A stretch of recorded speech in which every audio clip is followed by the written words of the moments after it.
Hi hello வணக்கம் and welcome to this is movies review Tamil. இந்த movie ரிவ்யூவில் ஒரு கிரைம் இன்வெஸ்டிகேஷன் மூவியாக வெளிவந்திருக்க களம் காவல் இந்த மூவியோட ரிவ்யூ பற்றி தான் பார்க்க போகிறோம். ஸோ இந்த படத்தோட ஒன்லைன் ஸ்டோரின்னு கேட்டிங்கன்னா, படத்தோட ஸ்டார்டிங்லேயே மம்முட்டி நிறைய பெண்களை காதலிக்கிற மாதிரி காதலிச்சு அவங்கள ஏமாற்றி கடைசியில் பார்த்தீங்கன்னா அவரை கொலையும் பண்ணிடுறாரு.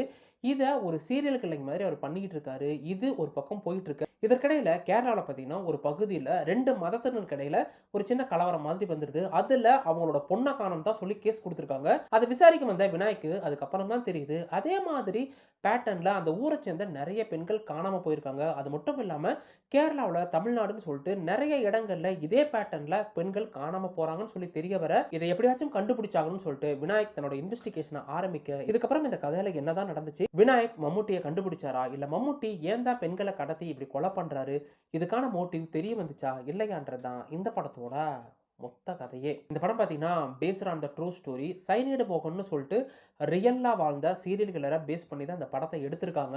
இந்த படம் பார்த்தீங்கன்னா கிட்டத்தட்ட 2.25 மணி நேரம் ஓடுது. ஆனா சாலிடா 20 நிமிஷம் கத்திரி போட்டிருந்தாங்கன்னா இந்த படம் அடுத்த கட்டத்துக்கே போயிருக்கும். இந்த படத்துல பார்த்தீங்கன்னா நெறைய இன்வெஸ்டிகேஷன் சீக்வென்ஸ் தான் இருக்கும். அது சுவாரஸ்யத்தோட உச்சில பார்த்தீங்கன்னா நீட்டாவே பிரசன்ட் பண்ணியிருக்காங்க. ஆனா மம்முட்டி பார்த்தீங்கன்னா பெண்கள கூட்டிட்டு போறது, அவர் எப்படி கரெக்ட் பண்றாரு, எந்த மாதிரி கொலை பண்றாரு, கொலை பண்றதுக்கு என்னென்ன மாதிரியான பேட்டர்ன்கள கொண்டு போறாருன்னு சொல்லிட்டு, அதுல கொஞ்சம் டீட்டெயிலிங் பண்ணிட்டாங்களோ, அந்த கொலை பண்ற அந்த ஒரு டிஃபரெண்ட்டா கொலை பண்ணுவாரு. அந்த விஷயத்துல காட்டுனதெல்லாம் ஓகே. பட் பெண்கள அழைச்சிட்டு போறதெல்லாம் ரிப்பீட்டடா வந்த மாரி இருந்துச்சு. கேஸ் பார்த்தீங்கன்னா 30 பெண்களுக்கு மேல ஏமாத்துனாரு அப்படின்ற ஒரு சீக்வென்ஸ அத ரியலா காட்டணும், விஷுவலா காட்டணும்னு சொல்லிட்டு இவங்க எடுத்த அந்த ஒரு எஃபோர்ட் தான் இந்த படத்த இன்னும் கொஞ்சம் லெட் டவுன் பண்ணுதோன்னு தோணுச்சு. அத தவிர கிரைம் இன்வெஸ்டிகேஷன் சீக்வென்ஸ்லாம் பார்த்தீங்கன்னா டாப் நாச்சாவே இருந்துச்சு. கிளைமாக்ஸ்ல ஒரு தரமான ட்விஸ்ட்டும் வச்சிருப்பாங்க. அது கொஞ்சம் அன்எக்ஸ்பெக்டடா இருந்தா கூட, அது பார்த்தீங்கன்னா ஜஸ்டிஃபைங்காவும் இருந்துச்சு. இந்த படத்துல மம்முட்டி தான் வில்லன். விநாயக் தான் பார்த்தீங்கன்னா ஹீரோவா ப்ளே பண்ணியிருப்பாரு. விநாயக பார்த்தீங்கன்னா, ஆந்தன்ற மாதிரி ஒரு விஷயம் கூப்பிடுவாங்க. அத ஏன் அவர் பண்றாரு?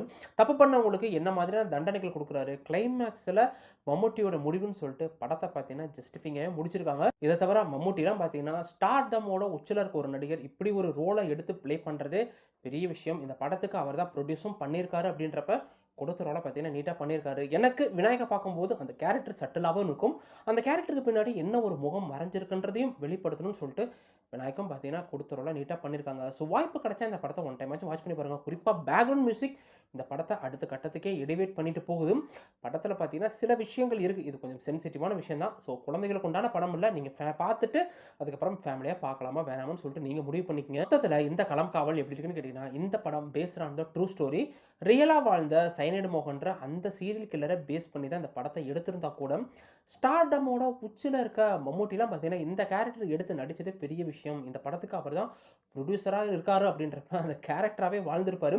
விநாயக் பார்த்தீங்கன்னா, கொஞ்சம் சட்டிலா அந்த கேரக்டர ப்ளே பண்ணா கூட, அந்த கேரக்டருக்கு பின்னாடி எப்படிப்பட்ட ஒரு முகம் இருக்குன்னு சொல்லிட்டு, கிளைமாக்ஸ்ல ரிவீல் பண்ண விதமும் ரொம்பவே நல்லா இருந்துச்சு. ஸோ வாய்ப்பு கிடைச்சா படத்த ஒன் டைமாச்சும் வாட்ச் பண்ணி பாருங்க. படம் 2 1/2 மணி நேரம் ஓடுனா கூட, லிட்டரலி பெருசா எனக்கு எங்கேயுமே போர் அடிக்கல. ஆனா மம்முட்டி அந்த பெண்கள கூட்டிட்டு போற அந்த சீக்வென்ஸ மட்டும் இன்னும் கொஞ்சம் கிரிஸ்பா கட் பண்ணி 2 1/4 மணி நேரத்த இன்னும் 20 நிமிஷம் கட் பண்ணி குடுத்திருந்தாலே, இந்த படம் பரபரப்போட உச்சில இருக்கும். சினிமாட்டோகிராஃபியா இருக்கட்டும், பேக்கிரவுண்ட் மியூசிக் தான் இந்த படத்த அடுத்த கட்டத்துக்கு எலிவேட் பண்ணிட்டே போது. படம் என்னதான் 1 மாசத்துக்கு முன்னாடி வந்திருந்தா கூட, இப்ப தான் தமிழ் டப்பிங்ல ரிலீஸ் ஆயிருக்கு. ஸோ வாய்ப்பு கிடைச்சா ஒன் டைமாச்சும் வாட்ச் பண்ணி பாருங்க. படத்துல பெருசா அடல்ட் கன்டென்ட் இல்லனாலும், இந்த கதையே கொஞ்சம் சென்சிட்டிவான கதை தான். நீங்க பார்த்துட்டு ஃபேமிலியோட பார்க்கலாமா, வேணாமான்னு சொல்லிட்டு முடிவு பண்ணிக்கங்க. இந்த வீடியோ பிடிச்சிருந்தா வீடியோக்கு ஒரு லைக் குடுத்துருங்க. அப்படியே சப்ஸ்கிரைப் பட்டன் அழுத்திட்டு பக்கத்துல இருக்க பெல் ஐகானை கிளிக் பண்ணிக்கங்க. இன்னொரு வீடியோல வந்து பார்க்குறேன். அது வரைக்கும் என்ன, கீப் வாட்சிங், keep supporting, subscribe to movies review Tamil.